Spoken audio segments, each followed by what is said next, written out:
Hi guys, Alex here. Welcome back to Girl Talk. I've got a little bit of mess and a little bit of drama today for you guys. First, we're going to start off with a beauty update and we're going to talk about the time at the park. Is she done with Natter? She has a choice to make between three different people. Who will she choose and what is she going to do moving forward?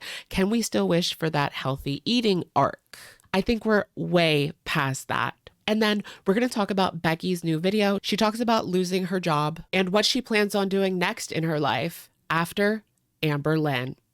All that and more coming up on today's edition of Girl Talk. Let's just get right into it. I mean, shall we? All right, you guys, you know what time it is. It's time for a beauty update. Now, we're going to keep our rundown relatively short, but I do have some hope that we're heading into a new era in regards to Chantal and what she is doing on her channel. Well, we still have to talk about her last date with Natter, if you could even call it a date. So they went to this park in Montreal and Chantal was doing a live stream for her channel. Natter was actually doing a live stream for his channel at the exact same time. It seemed like Natter didn't really want that much to do with her. It was such a weird and awkward situation. Chantal was talking about how they are business partners now. So she even claims that they are not lovers anymore, that they are these business partners, two YouTubers getting together to film. Right. We all know that Chantal wants something more than a business partnership between her and Natter. She says that she is going to work on herself now and that she really needs to get herself together. She needs to work on loving herself first, which is all well and good, but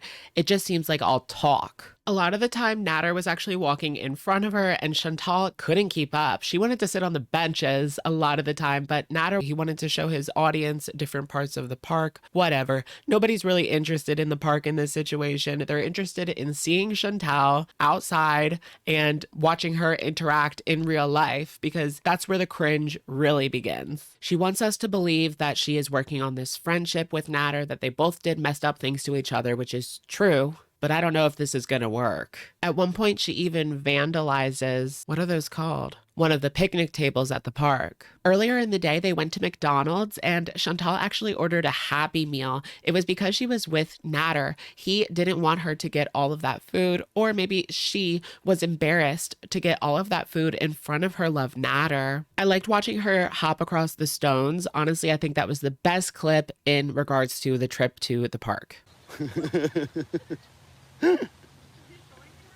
Yeah. Go. Yes.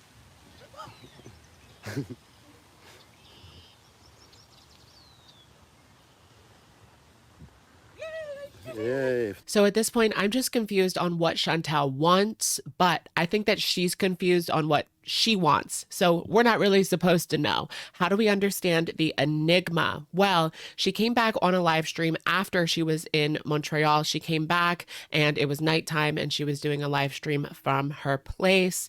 It's funny how this woman is so worried about saving money sometimes, but she is so willing to drive the 4 hours there and back to Montreal over and over and over again with gas prices being astronomical.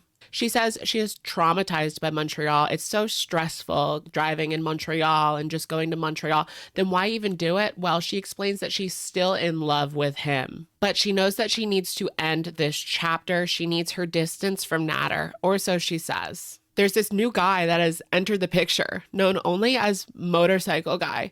Now, we saw her first date with him. They met up at a bowling alley in the parking lot. But she says that Motorcycle Guy is so much different than Natter. He is so sweet. He's so loving. He's caring. He doesn't want to push her into doing something she doesn't want to do. So if this is really the case, if Motorcycle Guy is such an awesome guy, then why doesn't she just leave Natter alone? Well, it's not that simple. She's still in love with him. But Motorcycle Guy isn't the only object of Chantal's affection. Just in time for Pride Month, Chantal has come out as bisexual, and she's actually talking to a woman right now, if you believe it. So Chantal says that she's going to have to choose who she wants to be with. Motorcycle Guy, Natter, which is off limits, and this woman who may or may not exist, but Motorcycle Guy may or may not exist as well.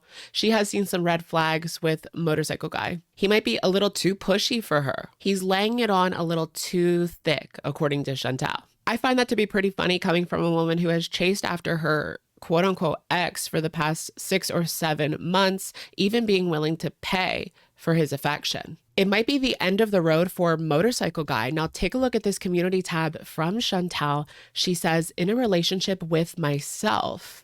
It's a text thread from Motorcycle Guy. I am finding it hard to believe that this is even a real text message. Why does she have him saved in her phone as Motorcycle Guy in the first place? That was something that people online call him. So strange right off the bat.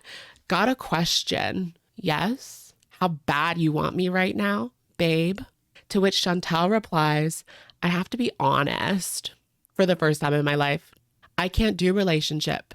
I have future plans to travel, so nothing serious for me. I'm sorry. I do think you are awesome and hope you find someone XO. So this just tells me that she still has natter on the brain. If she wants to travel, then just travel. You can still be in a relationship and travel. That doesn't make any sense. Chantal also admits that she got an apology from Realstream News in regards to the drama that happened last week, but Chantal is not willing to go on any panels anymore. She doesn't want to be held accountable. She doesn't even want people asking her questions about her behavior. It's too much for her. As I'm recording this video, Chantal actually uploaded a video that was a 1-star seedy motel tour in Montreal, as well as Natter uploading a collab video eating Egyptian food with her in the car. So they did end up doing some videos yesterday, the business partners, if you will. What's going to happen next for Chantal? She needs to make a choice right now. Is she going to work on herself, or is she going to pick one of these 3 people to be with? Can we just get a health arc? All right, you guys, so for this part of the video, I did want to do a Becky update. No. Now, recently, Becky has been uploading quite a few videos, and she is becoming a bit more comfortable on camera and sharing more of what is going on in her life. So the first half of Becky's video was not good. She shows us some t-shirts, and she also does a sticker book update. Talking about the second half of the video, Becky said that she has had really bad back pain throughout her entire life because she's had all these physical labor jobs and it's really catching up to her. If you guys remember, this is the reason that she quit her job when she was with Amber Lynn. Amber Lynn said she wanted to take care of Becky, but I think she wanted her to stay home and take care of her. Becky says that she also suffers with restless leg and she is on medicine for it, but she only takes it once a day, even though she's supposed to take it twice a day because it makes her tired. But Becky said she's going to be working with a couple of doctors to address these issues. She also says that she's seeing a counselor, which is really good for Becky. This is only her 3rd appointment, but based on her videos, this should be helpful.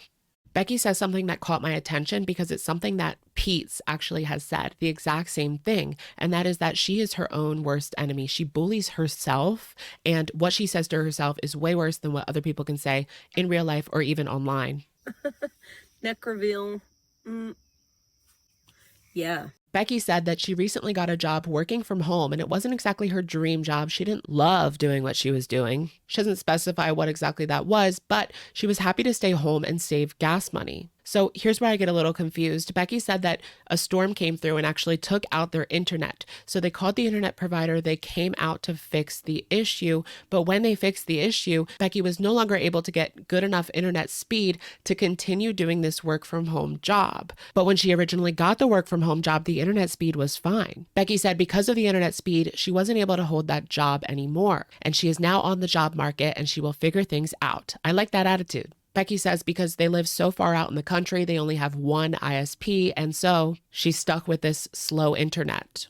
I've always heard that Kentucky and Alaska are the worst internet in the United States, but I do find it puzzling that it was okay at first and now it's not. Living so far out, a storm can really mess things up. I hope this isn't some kind of precursor for another GoFundMe. She says that she's thinking about going back to school and maybe becoming an X-ray technician, or maybe even a pharmacy tech. But Becky has even more on her mind. She talks about her worries in today's economy with all the inflation. At this point, I was like, yes, Becky, oh my God, yes, because I was thinking the exact same thing. She talks about how recently wages seem to have increased, but with the price of everything else going up, it's almost like it's not an increase at all. It's starting to feel like, they're raising wages, but that's trying to keep up with the increasing, the increased gas prices, the increased food prices, everything, absolutely everything has gone up. She opens up and says she's going to push through this. It's a tough time for everyone, and she has to dig herself out of this hole, which I understand all too well. Despite everything, the GoFundMe, the drama surrounding Amber, I do root for Becky at the end of the day. And I like this new direction that she's taking her channel. I think that Becky sees her channel as another way to make income, and right now she doesn't have a job. So while she's looking, she might as well put some more effort into this channel. Although she may want to start making some notes and maybe doing a bit more editing. Petty. All right, you guys, it's our favorite time of the day, and that is, of course, comment of the day. Today's comment comes in from yesterday's Girl Talk, which was about Nikocado and Life by Jen. This comment comes in from Tara Branford, who says the following: I wonder why Nikocado decided to do this kind of content.